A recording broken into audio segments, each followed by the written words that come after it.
মামলাটা কেডা করছে? মামলা আমি করছি। আমি করছি মামলা। তুই মামলা করছস? দেখছস আমার ভালোবাসার ক্ষমতাটা? দেখছস? হ্যাঁ, শক্তিটা দেখছস?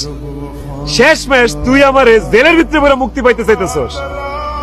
এত সহজে পারবি? হ্যাঁ ম্যাডাম, সারা জীবন তো শুনছেন যে মানুষ মানুষের মতো ভালোবাসে।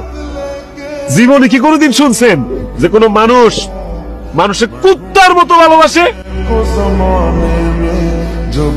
রে আমি কুত্তার মতো ভালোবাসি ম্যাডাম, কুত্তা। কুত্তা যেমন মনিবরে ছাড়ে না, আমিও হেরে ছাড়ি। কত অপমান করছস, তুচ্ছ তাচ্ছিল্য করছস, আরেক বেড়া লয়ে গেছস গা। কই, আমি তো তোরে ছেড়ে দিতে পারিনি। পারছি? কুত্তা, জেলে দিতেছস, জেল খাটাবি, খাটলাম। ফাঁসি হইব? আচ্ছা ফাঁসও লইলাম, যা। আত্মীয় তোর আমি ভালোবাসি। কুত্তা দেওয়াস নাই, মনিব মইরা গেল, কুত্তা না খায় ট্যাং ট্যাং হয়ে আছে, তারপরে মনিবের আশায় বয়ে থাকে। আমি তোর লেগে আশায় বয়ে থাক, মই পারে পিঙ্কি। তুই একটা কুত্তা হারাইলি, তুই মাইন্ডসেট কইতে পারবি তোর একটা ভালোবাসার কুত্তা আছিল?